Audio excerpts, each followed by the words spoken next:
Continuamos, amables televidentes, con este toque de queda con el doctor Leonel Fernández, precandidato presidencial, a 3 días de las elecciones. Señor presidente, hay otro tema que involucra la salud y que involucra las pensiones, el tema de la seguridad social.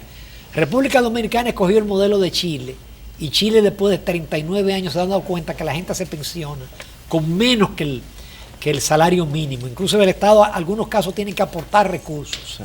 Está sobre su agenda, en su agenda, el tema de la reforma de la ley de seguridad social en sus 2 columnas, pensiones y salud.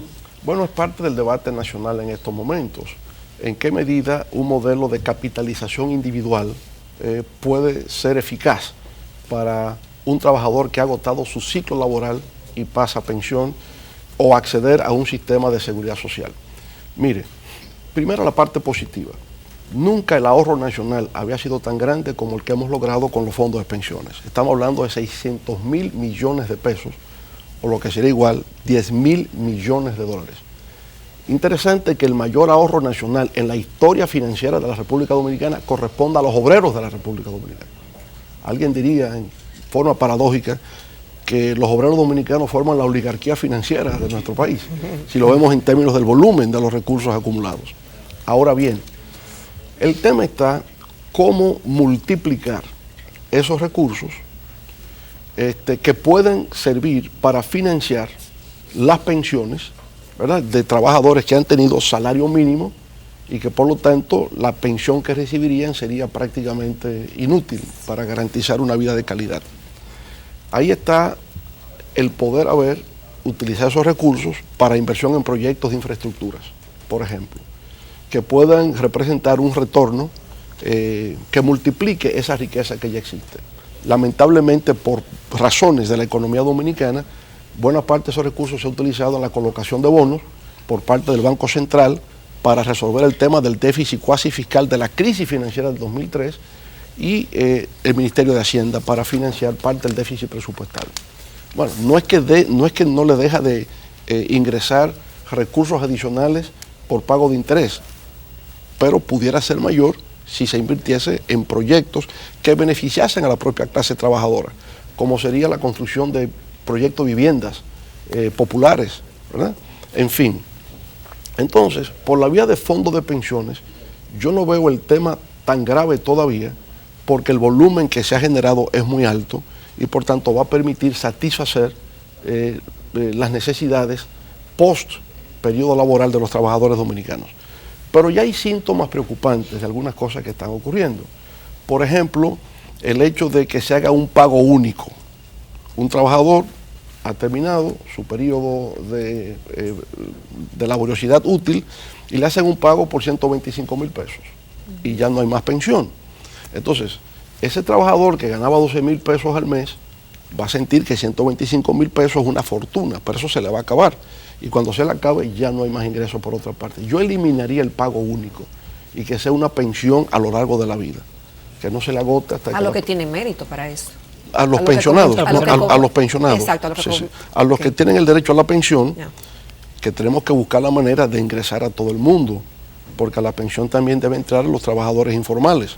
Ayer los motoconchistas me decían, nosotros lo que aspiramos es también al derecho a la pensión y a ser incorporado a la seguridad social, porque en principios ese sector estaba concebido a ser parte de la seguridad social. Lo que pasa es que ese pilar, que sería el régimen contributivo subsidiado, no ha funcionado. Aquí funciona el régimen contributivo o el subsidiado, pero no el contributivo subsidiado previsto para el sector informal. Todos los motoconchistas dicen, bueno, pero yo soy un trabajador, yo tengo derecho a una pensión cuando yo termine y yo tengo derecho a ser incorporado a la seguridad social. Tienen razón. Entonces, el tema es cómo se financia eso.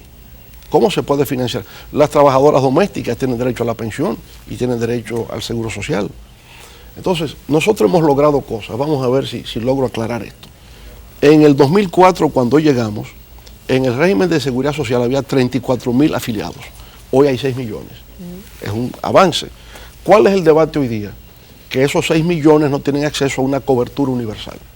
Que si sufren una enfermedad catastrófica, el seguro no te cubre por completo. Entonces, es un seguro que me sirve a medias. Tengo que buscar la manera de que me cubran la totalidad. El otro, la persona que pasa a pensión ya no tiene el acceso al seguro social. No debe ser, porque justamente es el momento en que más lo necesita. Entonces esas cosas hay que arreglarlas, ¿no? ¿Hasta cuánto cubre el seguro? Es el tema. En materia de salud ya propiamente, yo creo que hay un problema de tipo institucional que yo personalmente no lo veo claro. El rol del ministro con el rol del director del Servicio Nacional de Salud. ¿Quién manda? ¿Quién es que dirige? Entonces, el ministro se ve como que es la parte regulatoria. En ese sentido, un ministro de salud parece un superintendente, porque lo que hace es que regula. ¿Y quién es que lidia con los hospitales y la cosa? El director del Servicio Nacional de Salud. ¿Qué relación hay entre ministro y director? No me resulta claro. Entonces yo creo que hay que replantearse el diseño institucional del funcionamiento del Ministerio de Salud Pública. Con relación a los pacientes, ¿cómo funcionaría? Yo creo que hay una cosa conceptualmente clara. El punto de entrada al servicio de salud es la unidad de atención primaria. Perfecto. Pero la gente todavía no siente confianza con las unidades de atención primaria. ¿Por qué? El lugar luce precario, luce pobre, lo que es un pasante con una enfermera. Entonces, no se siente seguro de que va a recibir un buen trato. Segundo, hay un debate.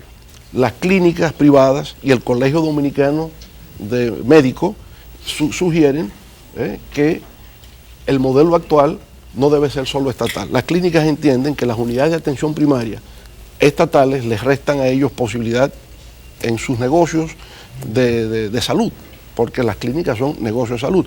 Lícito, porque también aquí tenemos un sistema mixto, la educación y la salud en su sistema mixto. Usted tiene escuela pública y escuela privada. Tengo hospitales públicos y tengo clínicas privadas, y por tanto eso no es nocivo, perfectamente puede ser, pero es un tema que hay que resolver.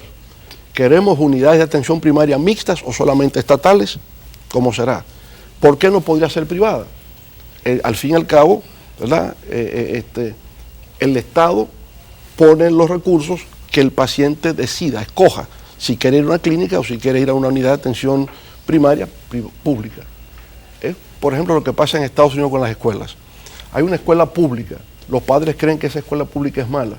El gobierno pone dinero, gobiernos del Estado, en manos privadas para que hagan lo que llaman un charter school, una escuela privada con fondos públicos.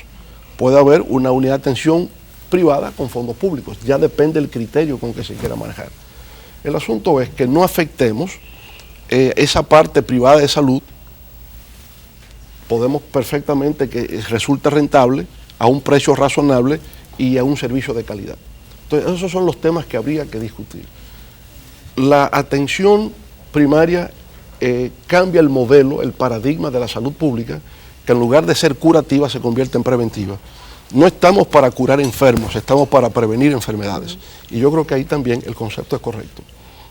Una salud de prevención no significa entonces llenar el país de hospitales, que ya tenemos bastantes, hospitales regionales, hospitales provinciales, ¿verdad? Y en fin, clínicas rurales, etcétera. Okay. Doctor, el tema de la inmigración ilegal, un tema que es de suma actualidad en el mundo actual y de mucho protagonismo. Y la República Dominicana no es la excepción. Sí. Hay serias preocupaciones por la inmigración ilegal en nuestro país, específicamente por la inmigración ilegal hasta ahora pacífica haitiana. Usted viene con un modelo definido de lo que haría en caso de las políticas migratorias y que sean efectivas y que se cumplan. Es que es muy simple, Jacqueline, aplicar la ley. Aquí se promulgó la ley 169-14, que establece el nuevo régimen de migración en la República Dominicana. Ahí está previsto todo. Entonces, lo primero es establecer el estatus migratorio. Está en territorio dominicano, ¿en calidad de qué? Usted es turista, usted es trabajador temporal, usted es residente, algún estatus migratorio debe tener. Entonces, se ha decidido que a esos migrantes en República Dominicana hay que entregarles una tarjeta de identidad personal que especifique su estatus. Sobre esa base usted va delimitando lo que sería esa migración ilegal. Encuentra migrantes ilegales, repatriación inmediata, tomando en consideración sus derechos humanos, el sentido de la dignidad personal, pero repatriación. No hay que temer de que desde fuera te van a cuestionar. En todas partes del mundo están repatriando. Estados Unidos repatria migrantes dominicanos irregulares todos los días. Y deporte, todo. Deportación, todos los días. Entonces nosotros lo que tenemos que cuidar es la forma en que lo hacemos.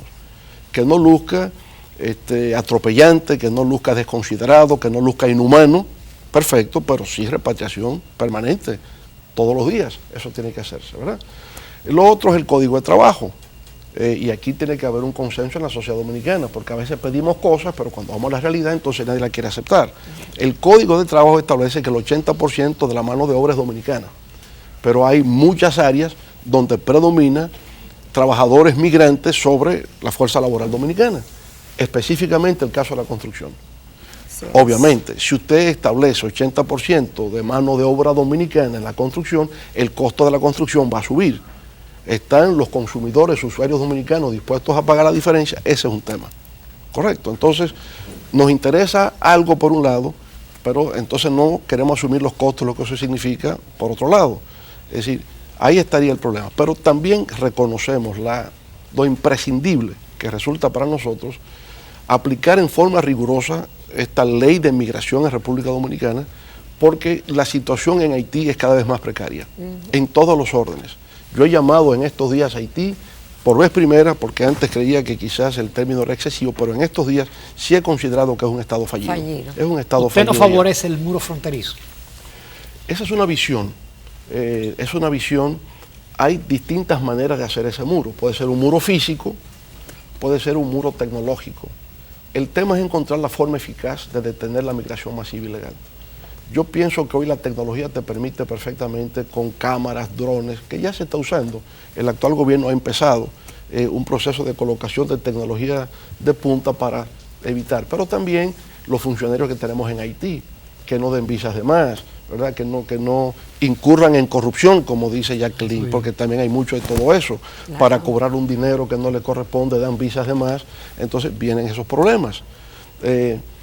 Pero yo creo que sí, es un tema prioritario, medular para la República Dominicana, contener la migración masiva ilegal procedente de Haití. Doctor, pero sabemos que la frontera es un gran negocio. Eso queda claro, se benefician de allá y de aquí. A tal punto que hay productos que no entran.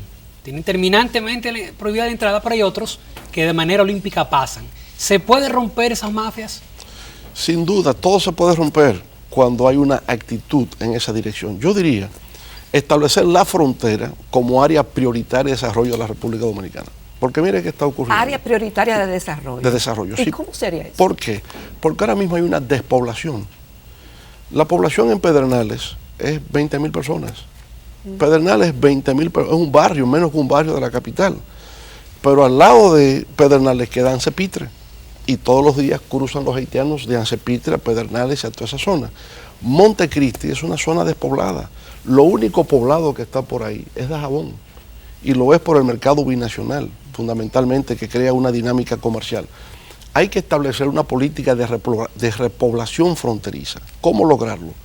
Estableciendo política de desarrollo. La primera es la extensión de la ley 2801 sobre desarrollo fronterizo. Ya hay 80 empresas que están ahí.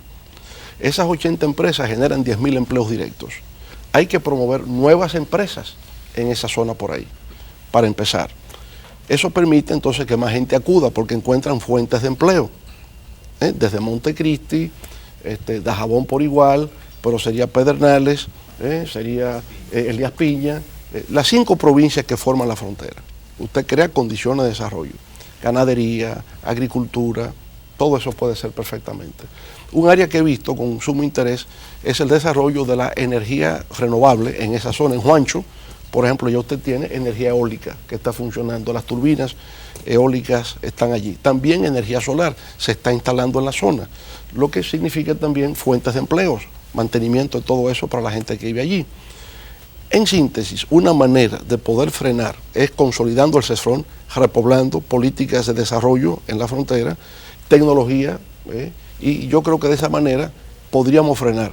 Ahora, la única manera definitiva y eficaz de que se frene es de que Haití se pueda desarrollar a su vez.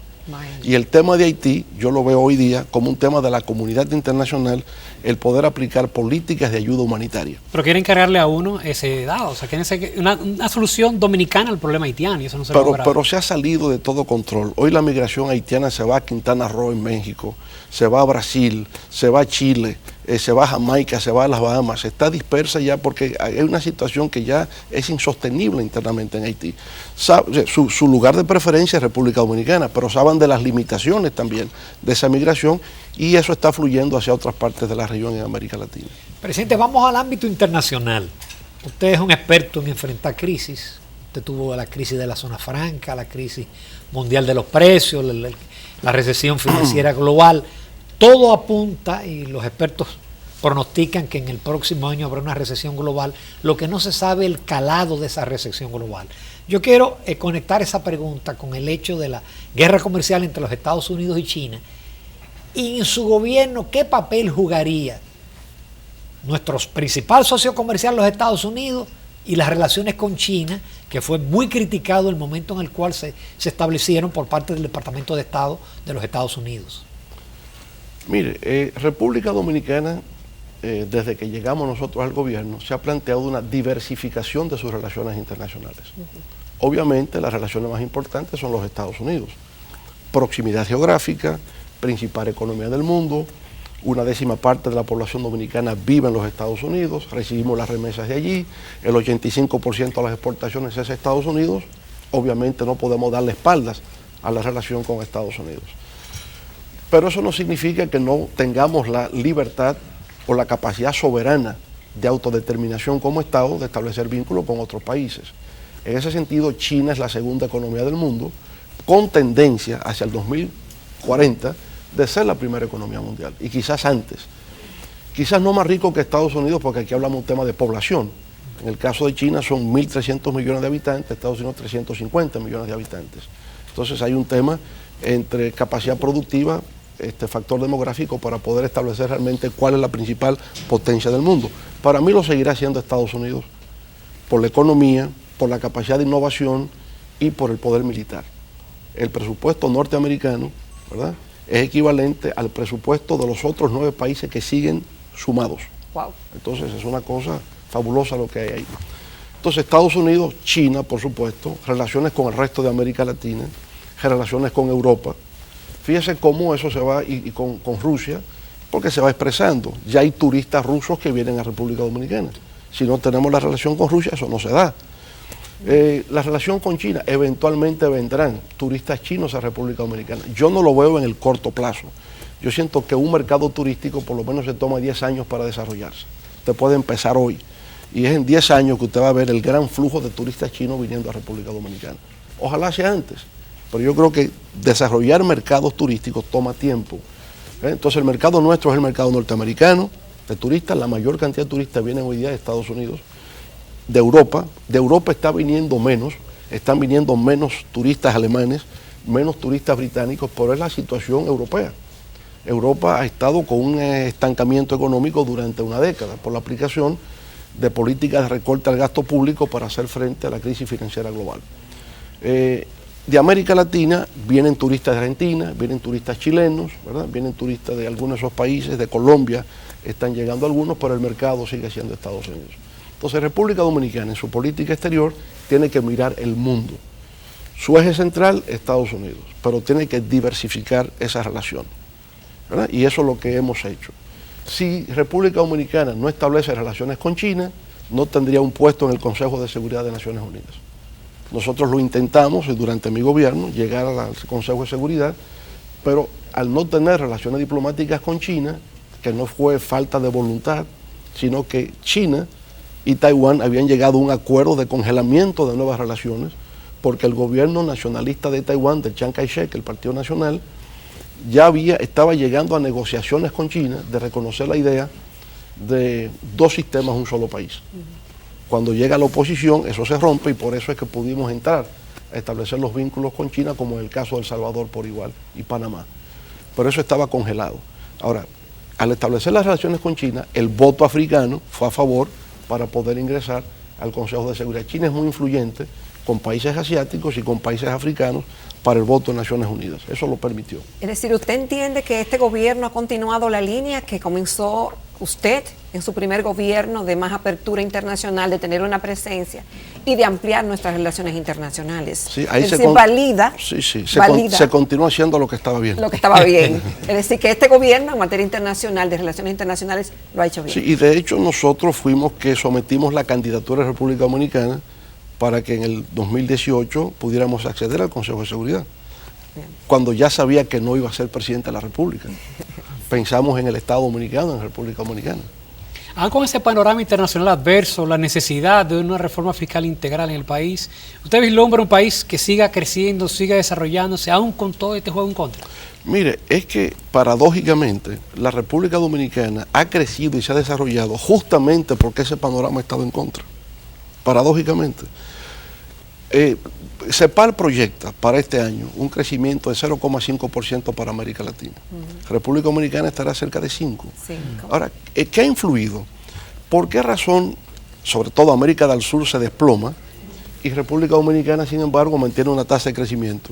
Porque los factores que ocasionan el desplome allá ayudan al crecimiento aquí. Fundamentalmente, la importación de hidrocarburos. Es decir, cuando el precio del petróleo se desploma de $100 el barril a 30, eso afecta a Venezuela, eso afecta a Colombia, eso afecta a Brasil, pero ayuda a República Dominicana. Cuando usted tiene barril de petróleo a $100, el subsidio al sector eléctrico anualmente, Ramón conoce esto muy bien, son $1.500 millones al año. Cuando el petróleo baja a $30, son $400 millones al año. Hay un ahorro de 1.100 millones solo por el precio de los combustibles. Con eso fabricamos 2 líneas del metro. Con ahorrarnos eso son 2 líneas del metro. Entonces, 5 o 6 años consecutivos con bajos precios de los combustibles ha permitido al actual gobierno, entre otros factores, pero eso es fundamental, poder tener un crecimiento como el que ha tenido. En la medida en que empieza a subir el precio del petróleo, ya empezamos a experimentar alguna dificultad con el crecimiento, o sea, o menos crecimiento. No hay una desaceleración, no la hay estabilidad, hay crecimiento por encima del promedio de América Latina, pero factores externos coinciden con factores internos para hacer eso posible. ¿Usted garantiza la continuidad del crecimiento con estabilidad? Eso es clave. Eso es clave. Para que un gobierno tenga éxito, tiene que tener estabilidad macroeconómica con crecimiento. Descubrir también nuevos motores para ese crecimiento.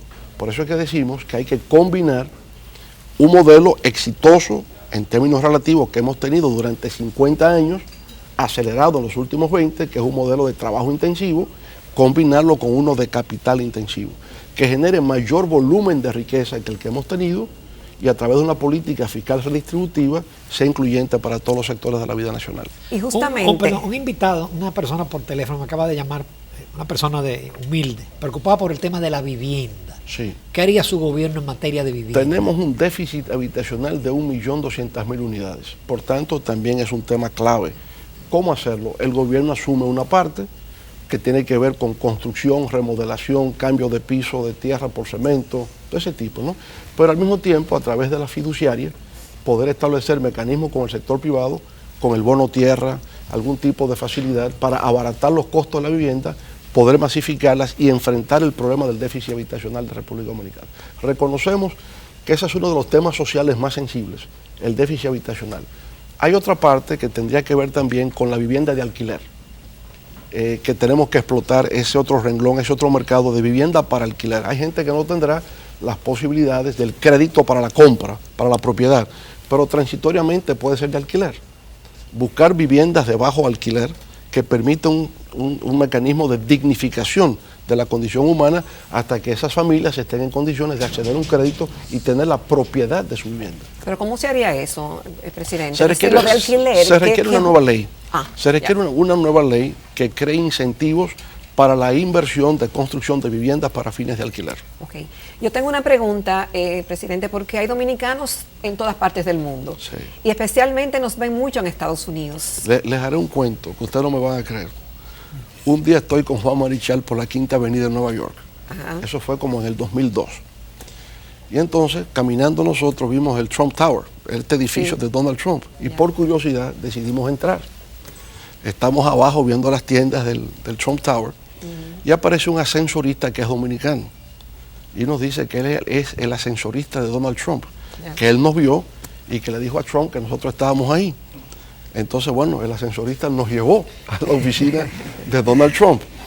Y don Juan Marichal y yo estuvimos ahí como una hora hablando con Donald Trump. Ya. Cuando bajamos, aparece otro ascensorista dominicano. Y esto que le voy a decir, no sé si es verdad o es mentira, pero nos lo dijeron. Uno se llamaba Leonel y el otro Hipólito. Bueno, presidente, muy buena anécdota para distender esta conversación, pero hay muchos dominicanos ausentes o dominicanos en el exterior que siempre tienen intenciones de que los presidentes, de que los gobiernos los tomen en cuenta. ¿Tiene Leonel Fernández alguna propuesta en agenda para los dominicanos residentes en el exterior? Bueno, usted sabe que toda la agenda con los dominicanos en el exterior fue promovida por nosotros. Primero, la doble nacionalidad en la Constitución Dominicana fue una propuesta nuestra. La creación de esta agencia de dominicanos en el exterior, que algunos aspiran que sea un ministerio. Yo digo, para que sea ministerio tenemos que definir mejor sus objetivos, su presupuesto, cómo podría ser. Pero obviamente el hecho de tener los representantes en el Congreso de Ultramar es una creación nuestra. Lo que hay que ahora medir es la eficacia de eso, si realmente hay un nivel de representación. ¿Qué significa el legislador de Ultramar? ¿Qué vínculo real y efectivo existe con la diáspora? Lo que sí entiendo es que nosotros tenemos que prestarle atención a la diáspora por lo siguiente. Hasta ahora estamos hablando de 7.000 millones de dólares que entran por remesas. Pero por primera vez en el censo norteamericano, el número de nacidos allá es mayor que el número de emigrados allá. Es decir, de 1.900.000, ya 1.100.000 han nacido allá. De manera que hay una segunda generación que ya ha nacido, sobre todo en Estados Unidos. Eso va a generar una tercera generación que va a multiplicar los nacidos allá. Y la pregunta es, ¿hasta qué grado, por qué tiempo se va a mantener el vínculo afectivo de la diáspora dominicana con los que viven aquí? Porque cada vez esa relación se aleja porque su vínculo territorial es más con Estados Unidos que con República Dominicana. Entonces, lo que hemos pensado en ese aspecto es que si bien las remesas pueden continuar, hay que buscar otras formas de vinculación, de integración. Por ejemplo, en este proyecto de alta tecnología, yo he estado en contacto con muchos jóvenes dominicanos egresados de colleges y universidades en Estados Unidos que son bilingües, que son biculturales, ingenieros industriales, ingenieros de informática. A ellos les gustaría un proyecto donde puedan venir a República Dominicana a participar en esas empresas de alta tecnología y están en ir y venir. Ellos quieren, porque tienen un sentimiento patriótico muy enraizado, quieren contribuir. Pero la manera de contribuir es creando esas oportunidades aquí, que ellos pueden contribuir a crearlas. Yo hablaba del caso de la Florida y no concluí la idea anteriormente, porque la integración con la Florida en materia de alta tecnología, porque en la Florida hay un triángulo tecnológico entre Miami, Daytona, Tampa. Todo ese es el triángulo de alta tecnología en la Florida. La Florida es el quinto estado de la Unión Norteamericana en materia de desarrollo tecnológico. Uno piensa en la Florida en los centros comerciales, piensa en la Florida en Disney, pero también es el quinto estado en materia de alta tecnología. Ahí está la NASA, para empezar, el centro Kennedy espacial. Entonces, como ya tenemos un vínculo comercial de 12.000 millones de dólares, es como también pasar a un nivel de valor agregado superior y conectar, sin abandonar lo otro, conectar también por ahí. Y ahí hay muchos jóvenes dominicanos que he ido conociendo, egresados de importantísimas universidades, prestigiosísimas universidades americanas, que quieren venir y colaborar con nosotros aquí. Entonces es la manera de ir estableciendo la relación con esa generación que ha nacido allá y está más desconectada con nosotros aquí, pero que aún tiene un sentimiento patriótico heredado por la vía familiar.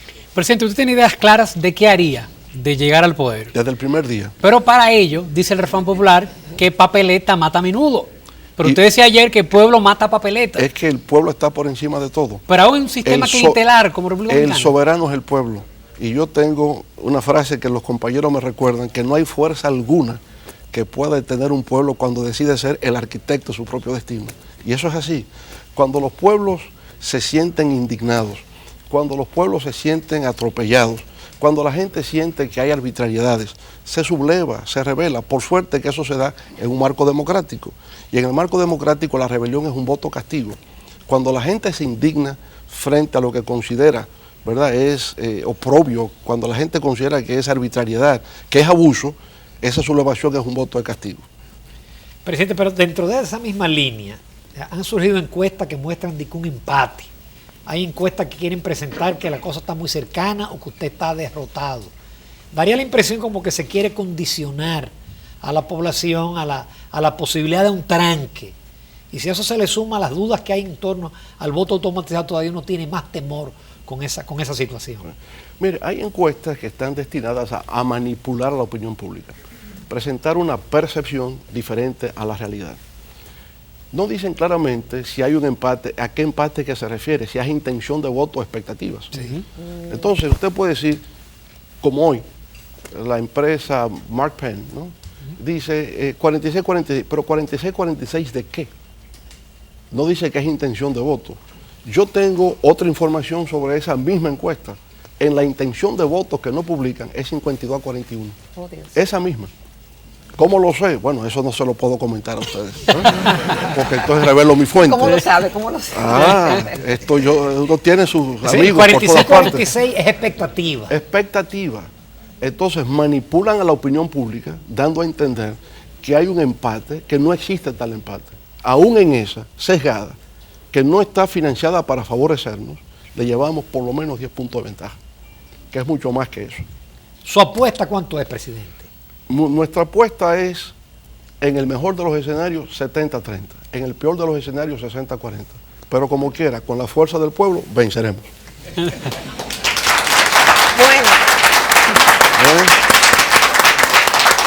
Una parte fundamental del desarrollo de un país, presidente, lo constituye la infraestructura de ese país.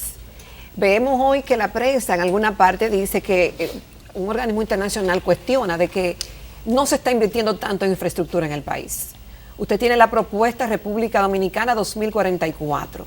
Usted ha hablado de ampliar a 4 carriles una carretera hasta Bahía de las Águilas. La reconstrucción de la carretera Navarrete-Puerto Plata, entre otras obras. Sí. Pero para que haya infraestructura en un país se necesitan muchos recursos. Claro. Y está pendiente que pueda ser una realidad el tema de que se haga una reforma fiscal.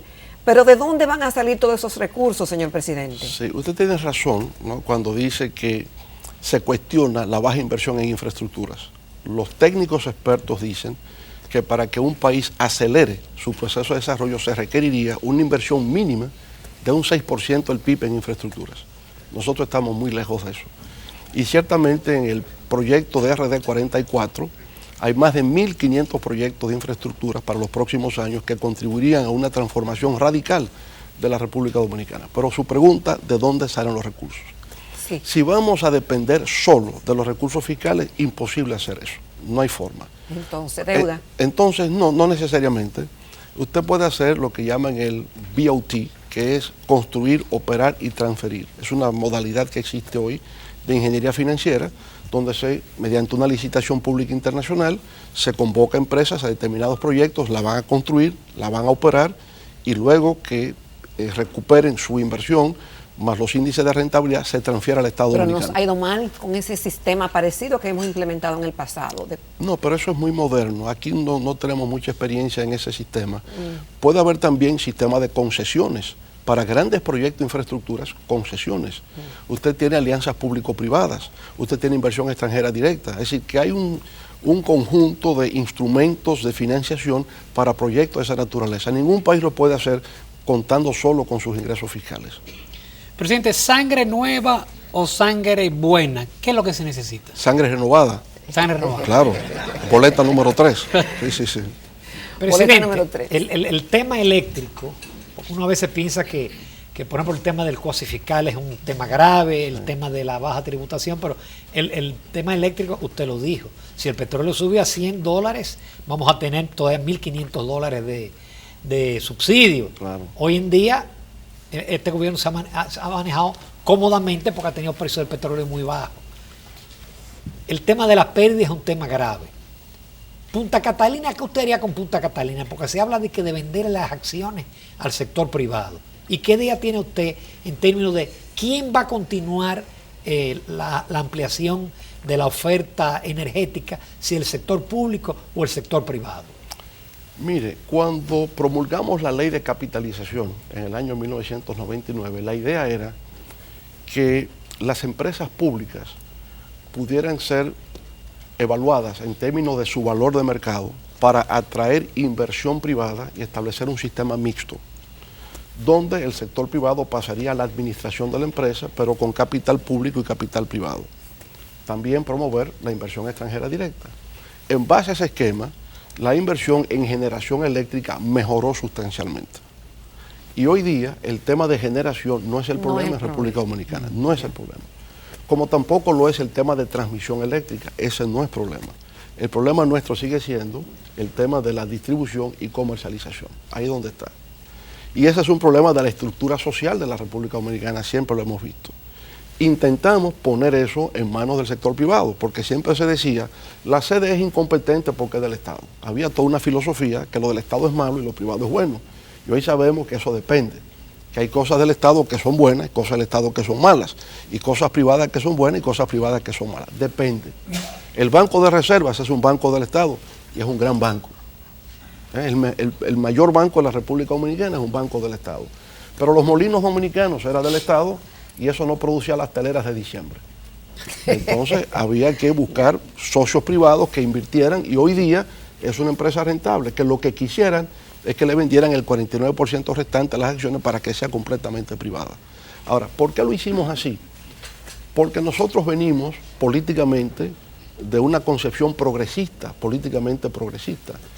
Y en ese momento la privatización de empresas públicas, ¿verdad?, era una concepción neoliberal que va en contraposición a nuestras creencias y valores en términos ideológicos y políticos. Entonces no podíamos caer en una privatización de empresas.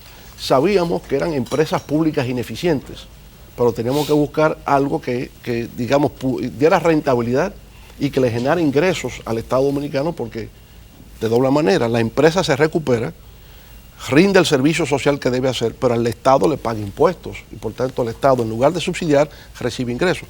El mejor de los mecanismos, ¿verdad? Eso ha funcionado. Entonces, mirando a futuro, el tema de Punta Catalina ayuda a la generación, porque estamos hablando de ingresar al sistema. ¿Cuántos megavatios serían? 675 megavatios, creo, ¿no? En total. Bueno, eso es un aporte a la capacidad de generación. ¿Usted me diría que con eso queda resuelto para siempre el tema eléctrico de la República Dominicana? No. Reducción de pérdidas, que tiene que darse por la vía de la distribución y por la vía de la comercialización. Tenemos que ampliar la energía renovable, colocar más energía solar, más energía eólica, más hidroeléctricas, más microhidroeléctricas en comunidades y pueblos, de manera que el tema eléctrico sigue siendo un tema pendiente. Durante nuestra gestión se licitó ese proyecto en la época de Celso Marrancini y se procuraba que fuese inversión privada. Finalmente se hizo como inversión pública, pero el proyecto estaba concebido. No iba a ser a carbón, habíamos pensado en gas natural, pero esta puede ser convertida a gas natural en el futuro, por lo que se me ha explicado, de manera que en términos de generación creo que va a ser útil para la República Dominicana, para generar 600 y tantos megavatios que no teníamos. Si la economía se sigue expandiendo año tras año, hay que agregar nueva energía al sistema, hay que seguir generando más. Ese es un tema que nunca se resuelve. Si estamos construyendo edificios, ¿no?, de 20 pisos y tal, la energía es nueva energía que hay que agregar y por tanto hay que seguir construyendo nuevas plantas o ampliando la capacidad de generación de las ya existentes. Por eso es que digo que el progreso nunca se detiene. El progreso es un proyecto siempre en permanente construcción. Bueno, a usted le encanta la tecnología, le gusta la democracia, nos ha hablado de modernidad. Y es modernidad, señor presidente, de que los candidatos, en el caso suyo, si llega a ser candidato presidencial, es que vaya a un debate. Veremos a Leonel Fernández en un debate con el opositor, en caso de ser Yo lo que he sido es abogado penalista. Ese era mi oficio inicial. Me fascina el litigio. El litigio penal siempre me fascinó. Exacto. Ahora, un debate requiere de cierto protocolo, de ciertos niveles, ¿verdad? Y entonces lo que se estila es que usted vaya a un debate con uno Cuando usted ve el debate norteamericano, es el republicano y el demócrata. Exacto. Entonces, si aquí es uno contra uno, sin duda alguna, que con mucho gusto. Pero si usted me está sacando candidato que va a sacar el 0.5% y el otro, me arrabaliza el debate y así no. Ya. Es decir, usted sería con el que esté puntero. Con el ¿De que aquel esté lado? puntero. Es decir, con el que esté puntero. Pero desde ya, Desde ya. cuando quiera. Vamos a hacerlo eso Claro, si llega a ser el muy candidato, bien. ¿no? Presidente,